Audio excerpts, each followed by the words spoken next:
The knock came sharp and urgent, echoing down the quiet hotel corridor like a mistake that couldn't be taken back. It was barely past noon, sunlight pouring through tall windows at the end of the hallway, but the sound carried the weight of midnight regret. Inside the room, everything stopped at once. The low hum of the air conditioner, the steady rhythm of breathing, the fragile sense of control she had been clinging to all morning. One unexpected arrival, one closed door, and a conversation that would change everything before either of them was ready. Before the story unfolds any further, if you believe in kindness, second chances, and the quiet moments that can change a life forever, please take a second to like this video, share it with someone who needs hope today, leave a comment, and subscribe to Touch of Kindness. Your support helps stories like this reach hearts that need them most. Maribel Cade had checked into the Lakeshore View Hotel 3 days earlier under a name she barely recognized as her own. The room was modest but clean, washed in daylight from a wide window that overlooked a busy street where ordinary lives carried on without interruption. She had chosen this place because it was quiet, because no one here knew her past, and because daylight felt safer than the long nights she had spent rehearsing regrets. The suitcase by the bed was still half unpacked, not from laziness, but from uncertainty. She did not know how long she would stay. She only knew she needed space to think, to breathe, and to decide what kind of woman she was going to be next. Maribel had spent years building walls that looked like strength from the outside.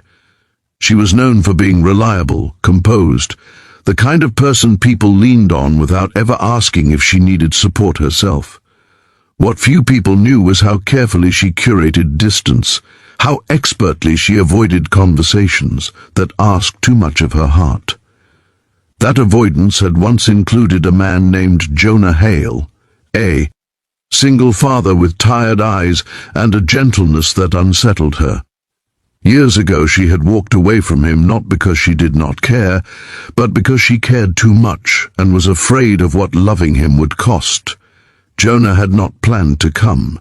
He told himself that repeatedly as he stood outside her hotel room, knuckles hovering inches from the door. The city had brought him here for a daytime maintenance job at a nearby hospital, and he would have left it at that if not for the chance sighting in the lobby that morning. He had seen Maribel standing near the front desk, sunlight catching in her hair, looking older and more fragile than he remembered. In that moment, all the years he had spent swallowing questions and unanswered feelings had surged back to life. He had followed at a distance, not like a man seeking confrontation, but like someone desperate for clarity. Jonah was not a man who made impulsive decisions. Since his wife's passing 6 years earlier, every choice had been filtered through the needs of his son, Callum. Daytime schedules, packed lunches, school drop-offs, and bedtime routines had shaped his life into something narrow but purposeful. He carried responsibility the way some men carried pride, with quiet endurance and little complaint. Seeing Maribel again cracked something open inside him, not with anger, but with a painful longing for understanding. He did not come to accuse her. He came because he needed answers he had never been brave enough to demand. Inside the hotel room, Maribel had been sitting at the small desk, reviewing old notes in a leather-bound notebook she used when emotions became too heavy to carry alone. The knock startled her so deeply that she nearly dropped it. At first, she assumed it was housekeeping or the front desk calling about her extended stay. When she opened the door and saw Jonah standing there, the world seemed to tilt, daylight suddenly too bright, the air too thin. His expression was not angry. That somehow made it worse. He looked worn, hesitant, and deeply human. The conversation that followed did not begin loudly. It did not need to. The silence between them held years of unsaid truths, misunderstandings, and quiet sacrifices. Jonah spoke first, not with accusations, but with exhaustion. He talked about Callum growing taller than expected, about mornings that felt endless, about the weight of being enough for a child who had already lost so much. He talked about the questions his son asked in the daylight when answers could not be postponed. Through it all, Maribel listened, her hands clasped tightly in front of her, realizing that the man she had once loved had carried far more than she ever allowed herself to see. Maribel's turn came slowly. She spoke of fear, of growing up in a home where love came with conditions and leaving felt safer than staying. She explained how stepping into Jonah's world back then had felt like walking onto sacred ground she was afraid to defile with her doubts. She admitted that she had convinced herself he would be better off without someone as uncertain as her. The hotel room, bathed in midday light, became a place of reckoning where truth no longer felt optional. What stopped Jonah cold was not the explanation itself, but the realization that Maribel had never been careless with his heart. She had been terrified of it. That understanding hit him with more force than anger ever could. He saw now that her absence had not been indifference, but a misguided attempt at protection. The walls he had built around his grief began to crack, not because everything was suddenly fixed, but because the story he had told himself for years was incomplete. Time seemed suspended as they sat with the weight of honesty. Outside, traffic moved steadily, unaware that something fragile and important was unfolding behind a closed door. Jonah spoke about the loneliness that crept in during the day, when routines left little room for adult companionship. He spoke about Callum's teacher praising his resilience, about the boy's quiet habit of leaving an extra cookie on the plate, just in case someone else needed it.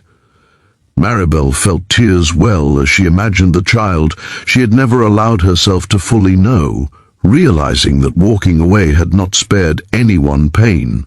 It had only delayed healing. Neither of them asked for promises. There was no dramatic declaration, no rushed reconciliation.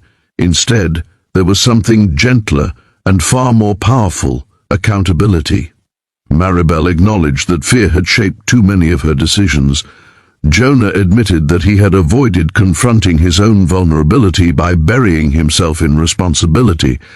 The daylight streaming through the window softened everything, reminding them that clarity often comes not in darkness, but in honest exposure.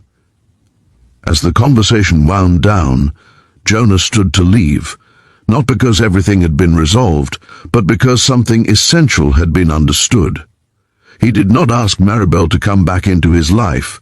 He simply thanked her for the truth.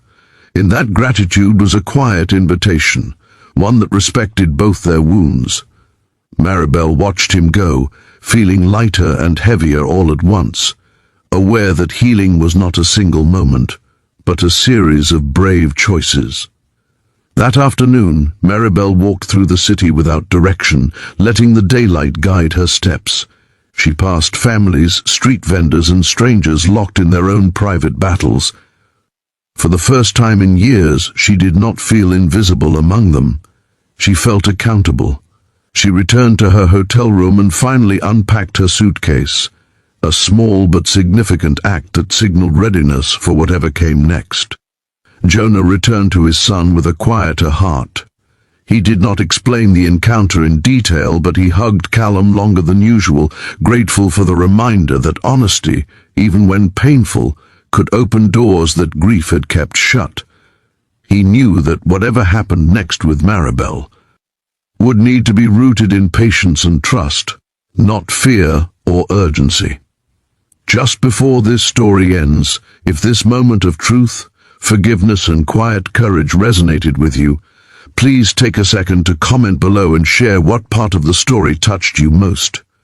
Your words matter more than you know. In the days that followed, Maribel and Jonah exchanged thoughtful messages, not rushing toward a future, but walking carefully into understanding. The hotel room remained just a room, but the conversation inside it became a turning point neither of them would forget. Daylight had revealed what darkness had obscured for too long. That love, when paired with honesty, does not demand perfection, only presence.